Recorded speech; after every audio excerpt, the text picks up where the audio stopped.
We arrived in Memphis, Tennessee, to uncover the tragic story of one man's suffering. Martin Gardner sat on his porch, motionless, a photo album clutched in his hands. It was a keepsake from an unspeakable tragedy he endured, a reminder of human darkness. Tears shone in his eyes as he leafed through the images of his departed children. Talon, Sai, Savi, and Yazi, taken too soon from this world. He remembered when Talon, the 4-year-old, was still with him. Martin pictured teaching him all he knew throughout life as he grew up. Savi also often ran up to her dad after work every day, never forgetting her cherished cloth doll alongside her. Martin Gardner's pleasant life came crashing down when someone took his wife, Shenia, from him one fateful day. With 3 young kids, he must soldier on alone. Savi, the eldest child, was only 2 years old. Her intelligence and inquisitive nature made it feel as though she carried an entire world behind her eyes. She asked her father each night to give her and her doll a kiss before bedtime, a ritual that filled Martin with both joy and sorrow. He saw in Savi the potential of a young woman ready to tackle the world, yet he grieved for all the future that her tragedy had stolen away. The youngest daughter, Yazi, mirrored her mother's features, most notably those deep black eyes which bore into Martin's soul like a gateway to another realm where love and laughter still existed. We know little about the early stages of Shenia's life, but she was born in Madison, Alabama, and raised by her mother, Eleanor Snodgrass. However, a dark presence emerged around the corner, and soon enough, her something evil swept away childhood and youth. They blessed Shenia with creative talents, most notably singing. The locals knew her name, and she became a local celebrity. But Shenia stood out for more than just that. Fashion and photography also fascinated her, but all this belied a woman full of charity who never let go of her religious beliefs. Shenia seemed destined for greatness, but little did anyone know what darkness awaited her. Shenia had a promising future before her. Then, when she encountered D. Trail Clayton, her life changed. What began as an amicable friendship blossomed into an enthusiastic connection. Although they cohabited and raised children together, they never got married. In 2008, D. Trail's foolish decisions landed him in legal trouble. They accused him of assaulting someone, which came with severe repercussions. The charges were dropped, but it was only the beginning of this pair's troubles. Devoted to one another and their family, Shenia became a maternal figure, not only to D. Trail's 2 kids from his past relationship, but also to their son Talon. Then something occurred that no one ever predicted. After a brief romance, Shenia and Sonia said farewell. But little did they know that it would be their last departed encounter. We know little of the aftermath of their breakup, except for Shenia's small incident. But fate had other plans for Shenia. She soon met Martin Gardner, a man whose love and stability shone like a beacon. Shenia saw an ocean of tenderness in his eyes, and soon after, the couple decided to start a new life together. The wedding day glowed with joy, yet tragedy lurked around the corner. In September 2013, they welcomed baby Talon into the world, followed by Savi in 2014. Little did they know that this was but the beginning of a darker chapter in their lives. The July sun was just beginning to set as Shenia and Martin talked on the phone. Little did they know their lives were about to be changed forever. A sound of terror filled the air. Shenia had taken a kitchen knife and attacked her youngest daughter, Yazi, cutting her life short in an instant. Talon, only 7 years old, was faced with a nightmarish scene that he could not understand. He knew he had to do something to save his 2 siblings left behind. With one last glance at the house, he called home. He ran out into the unknown as his world crumbled around him. Shenia was relentless. Her menacing figure followed her son out of the house, knife in hand and ready to exact her plan of terror. Talon, desperate and alone, shrieked for help, his cries piercing through the night air and urging unsuspecting neighbors to investigate the scene. They met the bystanders with a sight that will never leave their memories. They were watching a living nightmare unfold before them. Knowing they were seen, Shenia turned and scurried back to the house, where Talon and Savi awaited her return. Together, this tragic trio embarked on the last moments of their innocent lives. Thankfully, those who witnessed the horror responded, calling emergency services and begging for salvation for Talon and his siblings. Little did these brave individuals know at the time the devastating impact this daring rescue mission would bring to their peaceful street. Sheriff's deputies arrived at 7449 Southern Hill Drive to a gruesome sight.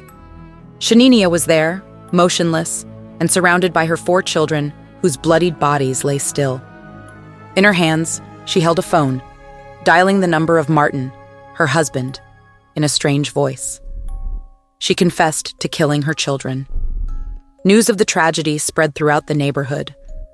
A serene silence enveloped the empty home upon the arrival of the authorities. Blood and violence lingered in every corner, and they found a bloody knife as evidence. Chaplains came to help support everyone affected by the tragedy, while specialists provided aid for Talon after enduring such horror. While investigators attempted to uncover Shenia Gardner's heinous crime, residents were urged to stay inside their homes where they could feel safe. But for Shenia, safety was no longer an option. Law enforcement shut down the apartment complex and closed off access to its golf area and country club. They set her trial for July 5th without bail. Despite being portrayed as a monster, co-workers remembered her as a loving mother and partner who radiated joy. They defended Shenia on social media, raising awareness about postpartum depression.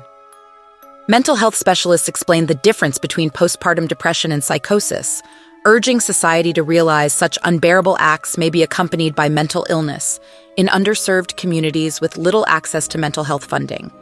Could they have prevented this tragedy? Dr. Barnes knew something wasn't right about Shenia Gardner's gruesome act. It wasn't just postpartum depression, no. It was something deeper than that. Psychosis. But unraveling the truth behind her heinous crime proved to be a daunting task for investigators. Defense attorney Craig Morton remained tight-lipped and didn't comment on the case until the trial arrived. And even then, Shenia remained silent during the court hearing, appearing only via video link. Judge Lois Lambert tried to get answers out of her, but not a single word eluded her lips. After the verdict, authorities sent Shenia to a mental health institute for evaluation and treatment. As her next of kin arrived at the courthouse, they declined to talk to the press. Morton's attorney and prosecutor, Jennifer Nichols, planned to file a motion to preserve evidence in the case, including social media information. In January 2017, they struck Shenia with 4 formal charges: aggravated child abuse, aggravated murder with a deadly weapon, aggravated child abuse, and child neglect. Details of the tragic investigation stirred up speculation in the community as they awaited justice and answers. The tragedy hit Sonia, D-Trail's mother, hardest as she raced to the scene searching for her grandson Talon. She was in disbelief that the young woman she once knew could ever be involved in such a heinous crime. Struggling through shock and grief, Sonia began to speculate what could have led Shenia to this dark path. Though D-Trail, Talon's father, refused to believe in Shenia's guilt, he admitted that he had never been his son's guardian and interacted with him after their relationship ended. It was a constant battle for Sonia and D-Trail to reconcile with the idea that Shenia had the ability to commit such unspeakable crimes. The last time he saw his son was in the fall of 2014. Little did he know that his daughter-in-law Shenia had been struggling with a deep inner darkness, which had enveloped her strong frame. People around her began to notice alterations in her behavior, from anxiety and paranoia to panic attacks. Even more mysterious was the fact that it seemed to coincide with postpartum depression. No one could have predicted that such a tragedy would befall Shenia. She had always kept such a firm grip on her life. But as the months wore on, those closest to her realized something wicked had taken hold over her soul. It shattered the peaceful Memphis neighborhood that summer afternoon when Shenia left work early and disappeared with her children. Martin waited, and as the hours passed by, he knew something was off. He filed an APB for his beloved wife's disappearance. She had traveled more than 74 miles away from home, in a strange town with no known destination. Shocked and worried, police found Shenia at St. Francis Hospital, Faint, shallow cuts on her neck and one of her wrists seemed to hint at a suicidal attempt. Yet why did she do it? What drove her there? Her only witnesses were her own children, but could they comprehend what had happened? The authorities returned Shenia Gardner to her family, but that wasn't the end of it. She told her husband Martin about the threat, but didn't disclose any specifics. Then strange stories started coming from her coworkers, tales of violence and abuse. The authorities weren't sure what to think until they started seeing signs of mental illness in Shenia herself. Despite this, she showed no signs of actual abuse or violence towards others. But when the trial came in 2021, the prosecutors argued that despite her illness, Shenia had been aware of the illegality of her actions. In December 2021, Judge James ruled in their favor, and they found Shenia Gardner guilty of all charges.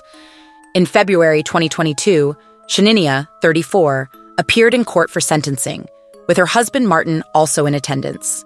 Judge James sentenced her to life in prison for each murder count, plus 15 years for each child abuse and neglect count. Shenia can apply for parole after serving 51 years, including her pre-sentencing time in prison. Shenia lurked in the shadows, watching Martin and his 4 children as they went about their daily lives. But her malevolent intentions soon reared their ugly head as she planned a horrific act of revenge. On one fateful night, Shenia took the lives of all 4 of Martin's beloved children in cold blood. The small town was shaken to its core by this ruthless act and united together in grief for the innocent victims. At the evening vigil, family members, neighbors, and law enforcement officers lit red and white candles in honor of the precious little souls that were taken too soon. The pastor from their local Baptist church encouraged those gathered to begin their healing process and help Martin and his surviving child make it through this tragedy. Sonia, D-Trail's grandmother, delivered his sentiments to the media, stating they overcame him with rage and unable to attend the ceremony himself. Martin's eyes sparkled with happiness as he shared his cherished memories of being with Shenia and his children. With justice now served, Shenia will be ineligible for parole in 46 years when she is 80 years old, ensuring she can never harm any children again. The Reverend stated that the vigil was the beginning of a healing process for the entire community. In the end, their only intention was to support the surviving baby and his father. D-Trail did not attend the memorial ceremony. Sonia informed the media that he couldn't attend the ceremony due to overwhelming anger. The president and CEO of the Children's Hospital, where Shenia worked, also expressed their condolences on behalf of everyone at the hospital. Martin's colleagues set up a social media account to help him with funeral arrangements for his 4 children. During the ceremony, while saying a few words about his children and family, Martin showed incredible fortitude and nobility in his words. In his final speech, he emphasized that his home was happy when his children and Shenia were there, and that this is how it will remain in his memory forever. Love us? Leave us a positive review or rating. Follow No Tears for Black Girls on social media and No Tears for BG on Twitter. Be blessed, be loved, stay safe.